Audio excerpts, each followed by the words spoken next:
Just when everyone thought the story had reached its tragic end, the FBI uncovered something new in Kyren Lacy's case, something that might change everything. It's very unusual. I don't know what's going on with state police, why they considered this so high profile. The young athlete's death, believed to be a suicide, already had the sports world in mourning. But now, with federal investigators stepping in and new pieces of the puzzle surfacing, questions are being raised that no one saw coming. Was there more to Kyren's final days than anyone realized? The latest discovery has left both fans and family asking the same thing. What really happened to Kyren Lacy?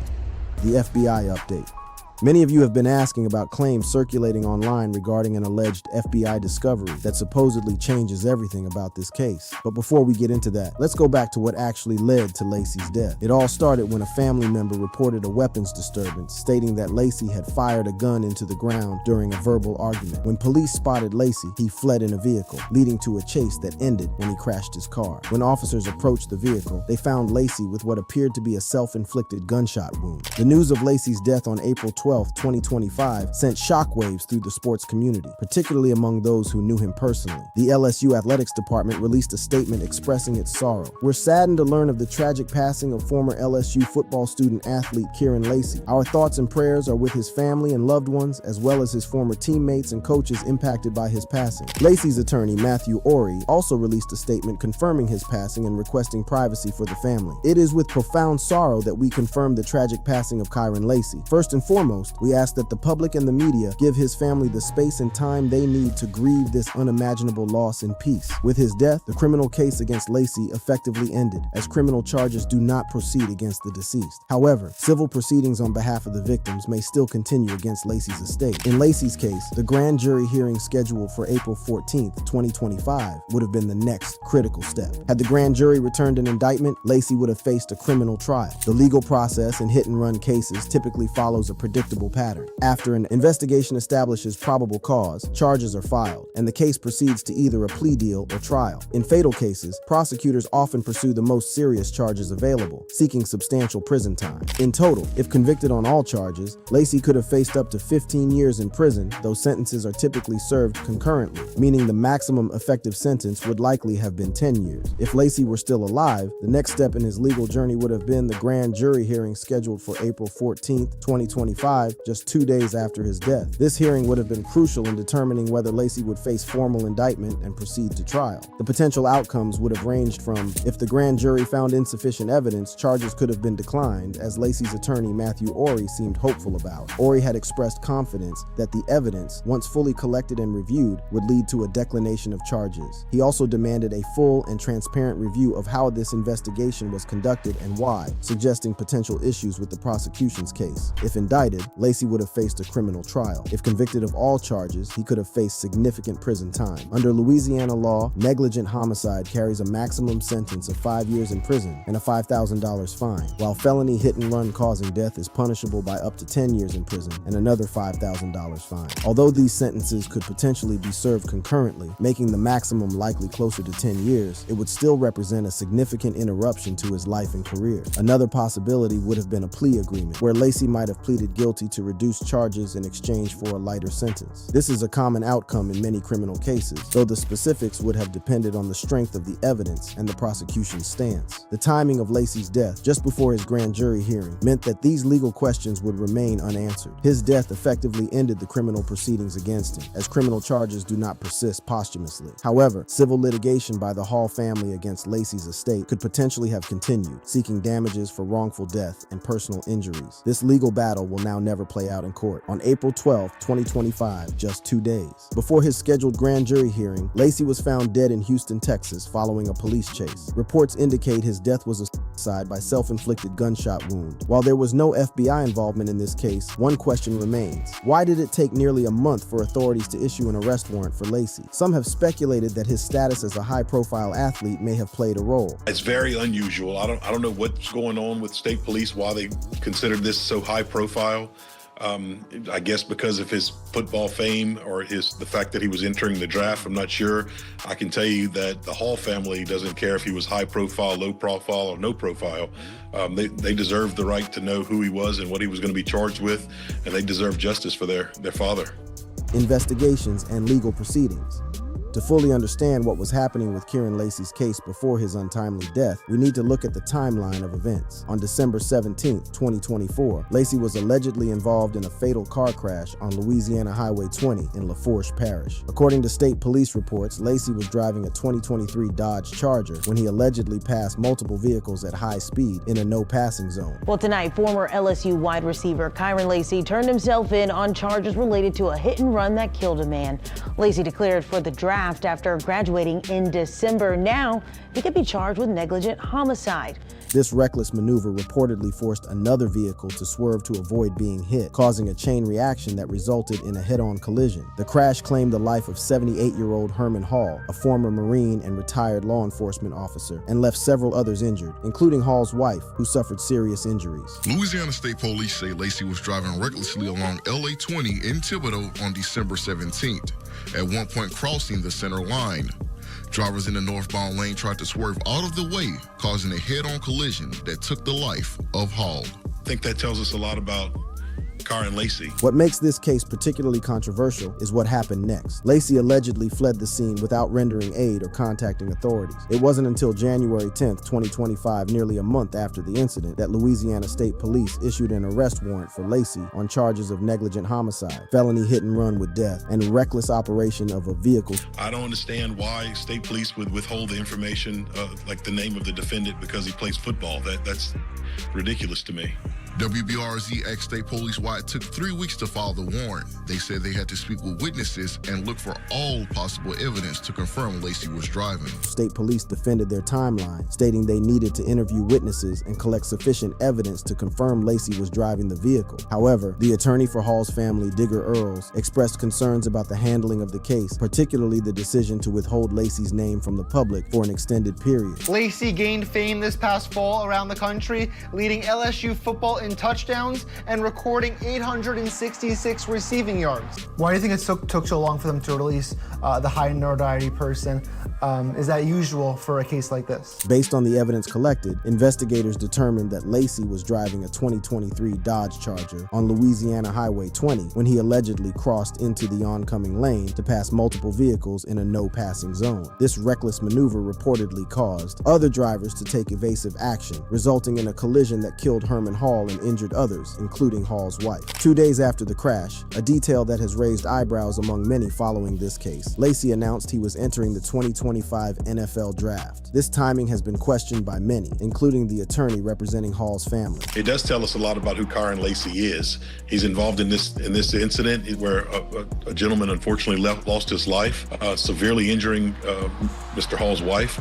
And he leaves there and goes and writes a heartfelt message to football fans telling that he's entering the draft. So while it doesn't change our strategy or our plan or the way we attack this case, it does tell us a lot about who Kyren Lacy is as a person. On January 12, 2025, Lacy turned himself into authorities and was booked into the Lafourche Parish Correctional Complex. He was released on $151,000 bail in less than 2 hours after turning himself in. Former LSU football wide receiver Kyren Lacy turned himself into state police on Sunday and later released on bond in charges connected to a deadly hit and run on December 17th in Lafourche Parish that killed 78-year-old man Herman Hall, a former Marine. Lacy's agent, Rocky Arsenault, also issued a statement saying that Lacy was fully cooperating with authorities and that the facts will ultimately demonstrate the truth. To better understand what might have happened in Lacy's case had he lived to face trial, let's examine how similar cases involving athletes have played out in the past. This comparison provides valuable context for how the legal system and sports institutions respond to such incidents. One notable case is that of Matt Bush, a baseball player who was involved in a hit-and-run incident while driving under the influence in March 2012. Bush struck a 72-year-old motorcyclist, causing severe injuries including brain hemorrhaging and fractured bones, then fled the scene.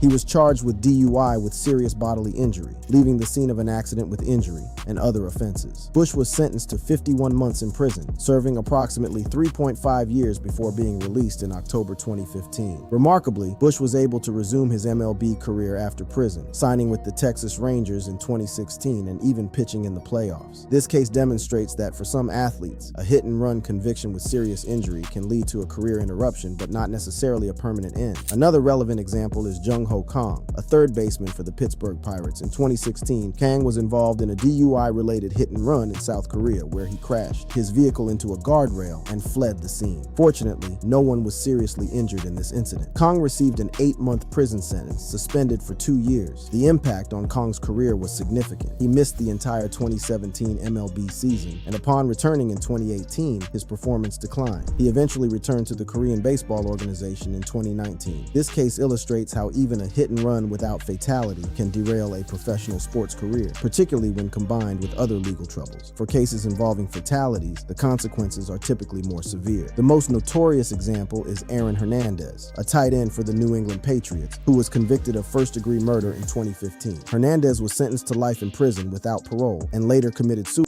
while incarcerated. His NFL career ended immediately following his arrest in 2013, with the Patriots releasing him the same day. While Lacy's case involved negligent homicide rather than intentional murder, it still included a fatality, which significantly increases the potential legal and career consequences. Had Lacy been convicted, he would have likely faced substantial prison time, effectively derailing his NFL aspirations. The impact of legal troubles on an athlete's career depends on several key factors. The severity of the crime plays a major role. Hit-and-run cases involving serious injuries or fatalities often lead to longer sentences and more significant disruptions. Age and career stage also matter, as younger athletes generally have more time to recover and rebuild their careers. Public perception can be just as influential, with the court of public opinion often determining whether teams are willing to offer second chances. Additionally, professional sports leagues differ in how they handle players with criminal convictions, with policies that range from strict suspensions to opportunities for redemption. In Lacy's case, all of these factors would have come into play. As a young 24-year-old athlete with a promising future, he might have had a chance to resume his career after serving any sentence, similar to Matt Bush. It's also important to note that criminal proceedings are separate from civil liability. Regardless of the outcome of any criminal trial, Herman Hall's family was planning a civil lawsuit, as confirmed by their attorney, Digger Earls. Civil cases have a lower burden of proof, preponderance of evidence, rather than beyond reasonable doubt, making it easier to establish liability. Attorney Digger Earls plans on representing Hall's family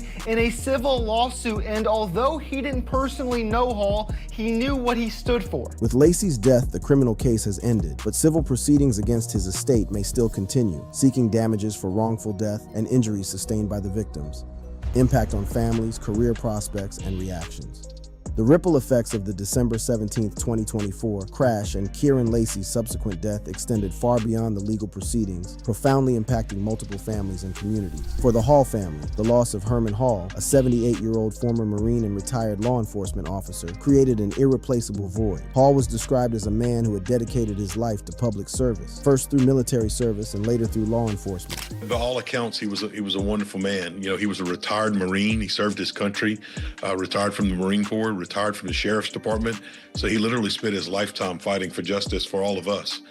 So I'm here to fight for justice for Mr. Herman. Hall left behind a grieving family, including his wife, who was in the vehicle with him at the time of the crash and suffered serious injuries. As Digger Earls, the attorney representing the Hall family, explains, He was a great man with a loving family. He leaves behind a wife who unfortunately has debilitating injuries from this accident as well. She was in the car with him. The impact of losing a family patriarch, especially in such sudden and violent circumstances, is immeasurable. The Hall family has not only lost a beloved husband, father, and grandfather, but they are also dealing with the trauma and physical recovery of Hall's wife, who witnessed the crash and sustained injuries herself. For the Hall family, justice was a primary concern. They had been waiting for the legal process to hold accountable the person responsible for their loss. The grand jury hearing, scheduled for April 14, 2025, represented a crucial step toward that justice. With Lacy's death, that opportunity for criminal justice has been lost, though civil proceedings may still provide some financial compensation for their loss and suffering. On the other side of this tragedy is Kyren Lacy's family, who are now dealing with the shock and grief of losing a young man with a promising future. Lacy's death on April 12, 2025, just 2 days before his scheduled grand jury hearing, has left many questions unanswered and added another layer of tragedy to an already heartbreaking situation. Lacy's father, Kenny Lacy, posted a poignant message on social media following his son's death, calling for parents to be more attentive to their children's mental health. This message highlights the mental health struggles that Lacy may have been experiencing in the months leading up to his death, particularly as he faced serious legal charges and the potential end of his football dreams. The circumstances of Lacy's death and apparent suicide during a police chase suggest a young man in deep distress. Reports indicate that on the night of April 12th, around 11:15 p.m., a family member reported a weapons disturbance, stating that Lacy had fired a gun into the ground during a verbal argument. This escalation, followed by his flight from police and ultimate suicide, paints a picture of someone overwhelmed by their circumstances. Now let's explore what could have been for Kyren Lacy's football career had these tragic events never occurred. Lacy was undeniably talented, with a college career that showcased his abilities and potential. Lacy's football journey began at Thibodeau High School, where he recorded 54 receptions for 864 yards and 18 touchdowns as a senior, ranking him as the 10th wide receiver in Louisiana for the 2020 class. He initially committed to the University of Louisiana at Lafayette as a 3-star recruit, where he played for 2 seasons before transferring to LSU. His college career statistics are impressive and reflect steady growth and impact on the field. During his time at Louisiana from 2020 to 2021, he recorded 50 receptions for 668 yards and 10 touchdowns. After transferring to LSU, he elevated his performance significantly, amassing 112 receptions for 1,692 yards and 16 touchdowns between 2022 and 2024. Lacy's senior season at LSU in 2024 was his breakout year. He started all 12 games as LSU's #1 receiver, amassing 58 receptions for 866 yards and 9 touchdowns, tying for the most receiving touchdowns in the SEC. He was named second-team All-SEC by the Associated Press and declared for the 2025 NFL Draft on December 19, 2024, just 2 days after the fatal crash. Prior to the hit-and-run incident, Lacy was regarded as a strong prospect for the 2025 NFL Draft. Scouting reports highlighted his well-rounded skills as a receiver,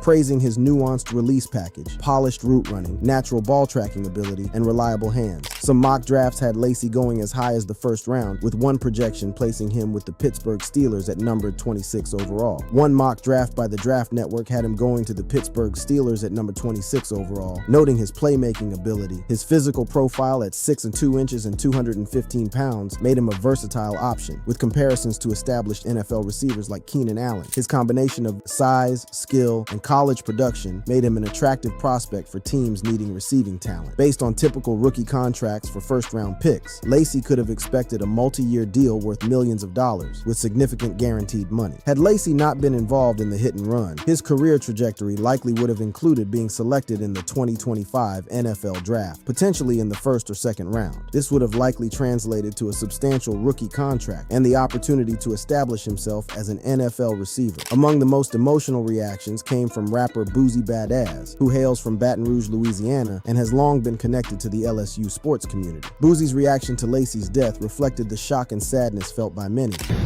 Hey, I want to give some encouraging words to Thibodeau, man. I'm lost for words, too. Death of Kyren Lacy, man. I'm lost for words, too, bro. Boosie went on to express his desire to support Lacy's community during this difficult time. You know, I was hoping to meet him at the concert and give him some encouraging words, bro. I want to let y'all know, man, keep y'all head up. City of Thibodeau, man, I'm coming out there and turn up for y'all, and it's a sad day, bro, you know. The rapper concluded his emotional message with condolences to Lacy's family. I'm supposed to be talking to this dude, bro. I'm gonna try to keep y'all head up. Prayers and love to the Lacy family, everybody. From Boosie Badass, love. The news of Lacy's death sparked significant reaction on social media, with Damn RIP trending on X on April 13, 2025, as fans expressed shock and sadness. A friend of Lacy's, Rontrell Sandolph, paid tribute on Instagram, expressing shock and grief. The tragic circumstances of Lacy's death have brought attention to mental health issues, particularly among young athletes facing legal troubles and public scrutiny. Lacy's father's social media post urging parents to check on their children's mental health underscores the importance of recognizing signs of distress and providing support. This tragedy highlights the immense pressure faced by athletes, especially those dealing with legal issues that threaten their careers and futures. The rapid fall from being a celebrated athlete with NFL prospects to facing serious criminal charges would place enormous psychological strain on anyone, particularly a 24-year-old. For the Hall family, the path forward involves healing, both physically for Hall's injured wife and emotionally for all who loved him. While the criminal case ended with Lacy's death, they may still pursue civil action to seek some measure of justice and compensation for their loss. The Lacy family are left to mourn a young man who made a terrible mistake and ultimately could not face the consequences. Their grief is compounded by the circumstances of his death and the public nature of his downfall. What makes this case particularly heartbreaking is that it represents a convergence of preventable tragedies. If Lacy had not allegedly driven recklessly that December day, Herman Hall might still be alive, and Lacy might be preparing for the NFL draft. Instead, two families are left to pick up the pieces of lives shattered by a sequence of poor decisions and their devastating consequences. If you enjoyed this video, click on one of the cards on your screen to see more videos like this.